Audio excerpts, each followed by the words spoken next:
Bonjour à tous et bienvenue dans cette nouvelle vidéo où aujourd'hui on va parler de l'or et de l'argent. Il y a quelques semaines, je vous ai fait une vidéo sur l'or, sur ce que j'attendais pour nous confirmer qu'on repartait en fait sur une nouvelle impulsion haussière sur l'or mais aussi sur l'argent, donc sur les métaux précieux dans leur globalité. Et cette semaine, ce qui s'est passé, eh bien c'est qu'on a eu effectivement cette confirmation. Alors ça passe évidemment par des éléments graphiques pour identifier voilà, un peu plus sur le court terme où est-ce qu'on se situe. Et je vous avais parlé de cette droite de tendance baissière ici dessinée en jaune sur le graphique et que la cassure de ce canal allait pour moi être un élément de confirmation qu'on repartait effectivement sur des arguments haussiers sur le marché des métaux précieux. Alors on a eu effectivement donc cette cassure de la droite de tendance baissière en jaune. C'est un mouvement qui a eu un petit peu de mal à partir quand même. Ça a été timide dans un premier temps, surtout que il y a quelques jours maintenant, Janet Yellen, donc la secrétaire du Trésor aux États-Unis, nous a donné en fait des commentaires qui ont douché un petit peu l'impulsion haussière des métaux précieux et des marchés dans leur globalité, puisqu'elle a sous-entendu en fait qu'une hausse des taux d'intérêt directeurs de la part de la Banque centrale américaine serait sans doute nécessaire pour calmer un petit peu la surchauffe, le début de surchauffe de l'économie américaine. Donc on remercie évidemment Janet Yellen pour ses commentaires qui font sens, étant donné que le président qui l'a nommé à son poste distribue des milliers de milliards comme si ça avait aucune conséquence, et elle derrière, elle nous dit que attention, il faudrait peut-être se méfier et augmenter les taux d'intérêt. Alors elle dit ça, elle a aucun pouvoir sur la décision d'augmenter les taux d'intérêt directeurs ou non, et d'ailleurs une fois que les marchés avaient clôturé, que la session américaine s'était terminée, elle a changé un petit peu ses propos. En gros, elle nous a dit « Oubliez-moi, j'ai rien dit, de toute façon, c'est pas à moi de décider de cela ». Alors effectivement, on a Jérôme Powell, donc le président de la Banque centrale américaine, qui lui ne cesse de répéter qu'il ne va pas remonter les taux d'intérêt, qu'il faut que le marché reste confiant sur le fait que la Banque centrale américaine est attachée à garder un marché du crédit le plus stable possible. Donc clairement, Jérôme Powell, quand il a dû entendre les commentaires de Janet Yellen, il devait être très content, puisqu'elle vient clairement saboter son travail. Alors c'est pas la première fois que Janet Yellen fait ce type de commentaires qui sortent un petit peu de nulle part et qui vont carrément à l'inverse en fait de la stratégie globale monétaire qui est menée aux États-Unis. Donc on se demande clairement si elle réfléchit ou pas avant de parler. Bon, aparté fait, retournons maintenant sur nos marchés des métaux précieux.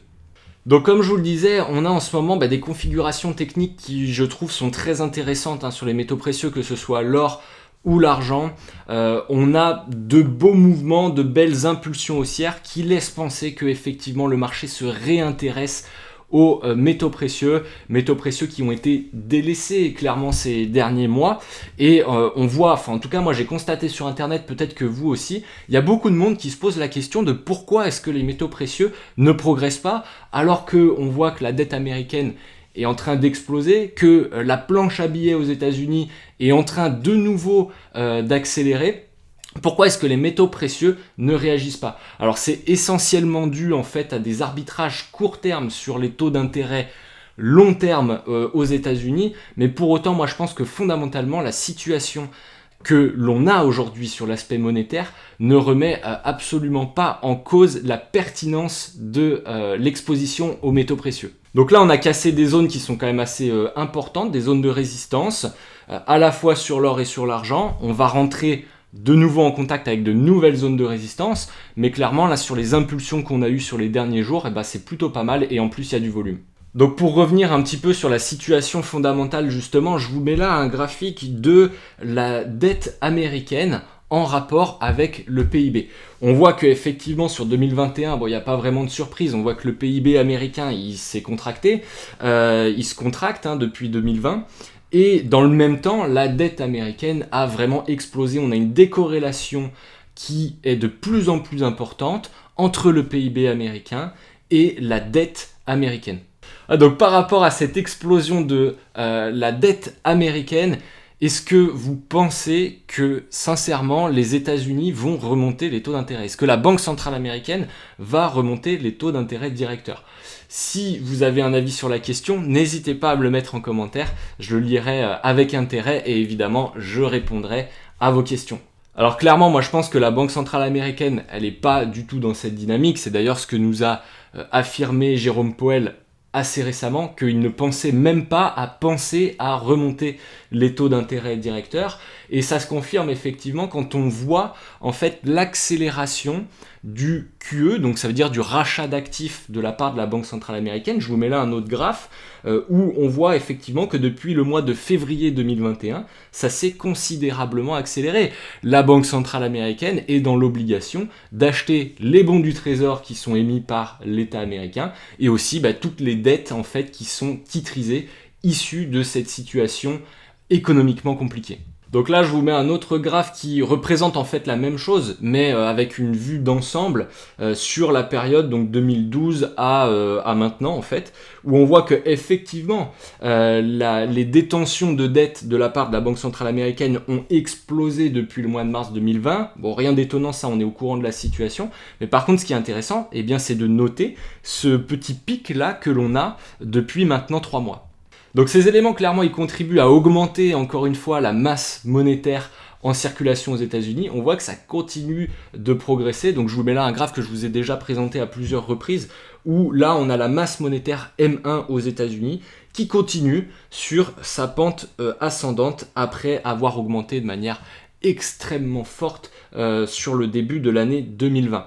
Et dans le même temps, on a cette vélocité de la monnaie, donc la vitesse de circulation, qui est toujours sur des plus bas. Ce que ça veut dire, c'est que quand la vélocité de cette monnaie va augmenter, on aura certainement de l'inflation. Donc l'inflation, elle est attendue par tout le monde. On voit que on a des augmentations en termes d'attente des niveaux d'inflation pour cette année et même pour l'année prochaine, qui sont en train donc de fortement augmenter.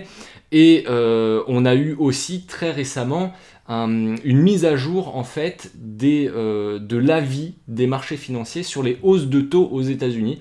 Et ils pensent que dans ce contexte d'endettement très fort, malgré l'inflation, les taux ne remonteront pas avant la mi-2023. Donc tout le monde s'attend à ce que l'inflation, effectivement, sur les prochains mois, sur les prochains trimestres, voire même sur les prochaines années, devienne bien plus importante que ce qu'on a connu sur les dernières années. Et ce qui est très intéressant de noter, c'est que les ménages, les agents économiques sont aussi soucieux de l'inflation puisqu'ils le voient en fait dans la vie de tous les jours. Alors je vous parle même pas du marché de la construction immobilière où là les prix ont explosé aux États-Unis, au Canada, mais même en Europe. Mais dans la vie de tous les jours, sur les biens et les services qu'on a l'habitude de consommer, on voit aussi qu'il y a un départ d'inflation et des fois qui peut être fort sur certaines gammes de produits. Et donc là, je vous mets un graphique en fait de Google, qui est issu donc du moteur de recherche Google, et on voit que le terme inflation est nettement plus recherché ces derniers mois parce que tout le monde s'inquiète de ce retour de l'inflation. Donc pour nous, en tant qu'investisseurs sur les métaux précieux, c'est super intéressant de voir que la population générale commence à prendre conscience de ce retour de l'inflation et des conséquences que ça a sur leur patrimoine. Parce qu'on n'est pas dans un environnement où on a de l'inflation, mais qu'on a des taux d'intérêt sur la rémunération de l'épargne qui vous sont proposés, qui sont à peu près égales à l'inflation. Pas du tout, on est sur des taux qui sont à zéro, voire même en négatif dans certains pays. Donc vous perdez directement de l'argent et ce de manière conséquente. Donc vraisemblablement, les investisseurs particuliers vont de plus en plus s'intéresser à des produits qui vont leur permettre de se protéger contre cette inflation. Ce qui est intéressant de soulever, c'est que quand les agents économiques commencent à acheter des produits déflationnistes, ça entretient en fait un cercle qui s'auto-alimente. Puisque quand vous achetez ces produits déflationnistes, donc typiquement les métaux précieux, le prix a tendance à augmenter, ce qui va relever en fait les perspectives d'inflation attendues de la part de ces mêmes agents économiques. Et donc, ils vont racheter encore une fois ces mêmes produits déflationnistes pour aller se couvrir contre cette inflation attendue comme étant supérieure. Alors au début du mois d'avril, je vous disais dans le groupe Telegram, dont le lien est dans la barre d'infos que vous pouvez rejoindre gratuitement, qu'on avait des tensions en fait sur la chaîne d'approvisionnement des métaux précieux. Ça a déjà commencé et ça devrait, je pense, se poursuivre dans les prochains mois sur le court terme, mais aussi à beaucoup plus long terme. On va le voir tout de suite avec d'autres graphiques. En attendant, pour revenir donc sur ce que je vous disais sur le groupe Telegram, eh bien on a Purse Mint, donc en fait qui est l'entreprise australienne qui fait les lingots et les pièces d'or et d'argent australienne, nous disait que les demandes en fait de livraison physique avaient explosé. Alors je vous donne tout de suite les chiffres. Donc sur le mois de mars 2021, ils ont enregistré plus 285% de demandes de livraison physique sur l'or par rapport à la moyenne des 9 derniers mois, donc après la pandémie, et une augmentation de 178% des demandes de livraison sur l'argent physique. On voit aussi des banques centrales qui rachètent de l'or après avoir quand même bien calmé ses achats en 2020. Là, elles sont en train de reprendre, notamment sur les pays émergents. Globalement, l'industrie minière, c'est une industrie qui fonctionne en flux tendu en fait, en permanence. Ils essaient de limiter les stocks parce que les stocks, ça coûte cher et puis c'est aussi risqué. Donc ils essaient de les limiter toujours un maximum. Si vous vous souvenez, en début d'année 2021, on avait eu une tentative de short squeeze sur le marché de l'argent. Et très rapidement, on voyait que les revendeurs d'or et d'argent étaient à court de stock, tout simplement. Et on a des délais de livraison qui s'étaient considérablement allongés. Et je pense que effectivement, ça peut se reproduire dans les prochains mois, qu'on ait des délais de livraison qui se rallongent avec des difficultés d'approvisionnement. Donc à l'image de Purse Mint qui fait face à des demandes importantes de livraison d'or et d'argent physique, on a les sociétés minières évidemment qui profitent de cette situation. Je vous mets là un graphique avec le cash flow disponible de ces entreprises minières. Donc c'est la ligne en rouge qui est en train d'exploser en ce moment. Donc ils font beaucoup d'argent et surtout ils en dépensent de moins en moins. On va voir ça tout de suite après. Là juste sur ce graphique, on voit qu'il y a une décorrélation entre le prix de l'or et de l'argent qui sont réunis donc sur la ligne blanche ici, avec ce free cash flow des sociétés minières. Alors pourquoi est-ce que le cash flow disponible de ces entreprises-là augmente fortement ? Eh bien c'est parce que d'un côté, elles vendent évidemment pas mal de métaux précieux. En ce moment, la demande est très forte et sur des prix qui sont historiquement plutôt hauts en nominal. Et d'un autre côté, eh bien ces sociétés n'investissent plus trop dans l'exploitation et dans l'exploration de nouvelles mines. Alors pourquoi ces sociétés-là ont tendance à décélérer en fait leurs investissements dans les mines ? Eh bien parce que ça devient tout simplement de plus en plus difficile de trouver de l'or et de l'argent. Et je vous mets là un autre graphique, donc là qui concerne uniquement le marché de l'or, sur les onces qui devraient être produites donc de 2020 à 2039. Donc c'est la production projetée des 20 plus grosses entreprises liées à l'exploitation de l'or. Donc c'est directement ces entreprises-là qui ont fourni ces données. C'est pas quelque chose qui a été calculé par je ne sais qui, c'est vraiment les entreprises qui donnent en fait leurs projections en termes de production dans le futur. Donc qu'est-ce que font ces entreprises minières de tout ce cash flow qui est disponible ? Eh bien, elles l'investissent dans leur propre société, elles rachètent des actions. Alors évidemment, racheter des actions, ça fait plaisir aux actionnaires qui possèdent déjà des actions, mais c'est surtout une manière pour ces entreprises de placer leur trésorerie dans un actif qu'elles pensent s'apprécier en fait dans les prochains mois, dans les prochaines années. Quand on a des entreprises qui rachètent leurs propres actions, en général, c'est un signal qui est très positif. Ça veut dire que, un petit peu comme les initiés dans les entreprises, elles ont des informations qui leur permettent d'établir le fait que leur business, il est porteur et que ça va dégager de la marge dans les prochaines années. Voilà, donc sur ce graphique que je vous mets tout de suite à l'écran, on voit que depuis les années 2000, eh bien, les sociétés minières avaient plutôt tendance à émettre des actions pour lever des capitaux et donc les utiliser eh bien, dans la prospection de nouvelles mines. Aujourd'hui, c'est plus le cas. Elles ne lèvent plus des capitaux via les marchés financiers. Elles font l'inverse. Elles rachètent leurs actions. Pour moi, c'est un élément très positif pour l'environnement des métaux précieux. En début de vidéo, je vous demandais si vous n'aviez pas remarqué aussi un petit peu sur Internet le sentiment négatif que l'on a en ce moment sur les métaux précieux. Moi, en tout cas, je le vois beaucoup, je le constate beaucoup, où globalement, on se demande pourquoi est-ce que depuis l'été 2020, les métaux précieux ne font plus grand-chose, alors que dans le même temps, on a les banques centrales en Europe, aux États-Unis, partout, qui sont en train d'imprimer comme des malades. Et donc là, je vous mets un graphique qui effectivement confirme ce sentiment que l'on peut avoir sur le marché de l'or. Donc en bleu, vous avez sur ce graphique la représentation d'un sentiment extrêmement négatif concernant le marché de l'or. Bon, on était quasiment à un plus bas sur le mois de février 2021. Ça, je pense que c'est aussi un catalyseur positif à venir, puisque quand tout le monde est négatif sur une classe d'actifs, il suffit que cette classe d'actifs augmente un petit peu et ça va très vite en fait pour les agents économiques à changer leurs sentiments. On voit d'ailleurs que c'était très corrélé quand on a eu le pic sur l'été 2020. À ce moment-là, le sentiment sur l'or était très élevé. Donc ce sentiment négatif, en fait, eh bien, ça va être un petit peu l'énergie dont on pourra bénéficier pour alimenter de futures hausses une fois que les gens qui sont négatifs sur l'or vont repasser positifs. Ça va alimenter le courant acheteur. Une nouvelle fois, ça donnera un nouveau souffle, une nouvelle impulsion au marché des métaux précieux. Voilà, donc c'est pas du tout dans un simple esprit contrariant, mais c'est juste que, comme sur les marchés actions, une fois que tout le monde est acheteur, eh bien, il n'y a plus personne pour prendre le relais de la hausse, et c'est à ce moment-là que l'on commence à voir le marché baisser. Là, c'est exactement la même chose pour ce sentiment sur le marché de l'or. Par rapport à ma stratégie maintenant sur les métaux précieux, alors j'investis toujours sur les métaux précieux. Ça peut être du court terme à travers des produits financiers, notamment des produits dérivés, quand je pense identifier des opportunités de court terme, donc là plutôt une approche spéculative, mais je continue à acheter des métaux précieux, notamment en physique, mois après mois, au fur et à mesure que les planètes continuent de s'aligner. J'ignore le bruit justement court terme et je continue d'accumuler, je profite en fait de ces prix que j'estime ne pas être élevés, parce que si on compare que ce soit l'or ou l'argent par rapport à la masse monétaire, on n'est pas sur des prix élevés aujourd'hui. Il faut peut-être changer un petit peu son échelle de valeur par rapport à ce qu'on connaissait auparavant. Donc clairement, tous les mois, j'accumule de l'or et de l'argent physique petit à petit.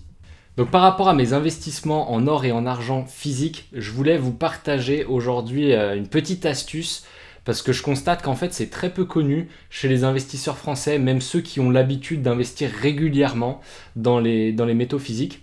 J'achète en fait pas mal en ce moment des lingots-pièces en argent. Alors pourquoi est-ce que je fais ça ? Eh bien parce que les lingots-pièces, c'est une forme de lingot, donc ça me permet de stocker quand même pas mal de valeur dans un espace assez restreint, contrairement aux pièces de monnaie un peu classiques qui prennent vite de la place. Et ces lingots-pièces bénéficient de l'avantage à la fois du lingot pour stocker la valeur, mais aussi sur le régime fiscal des pièces en France.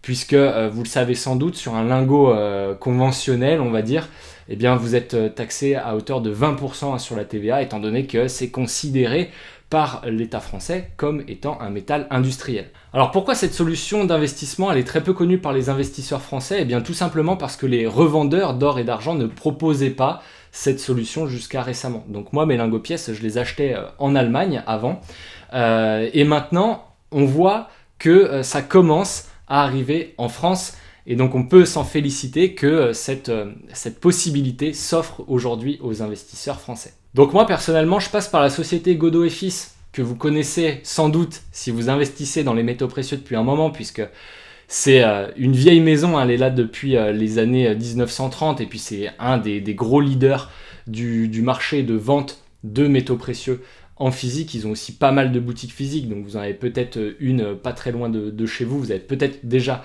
croisé ce nom-là.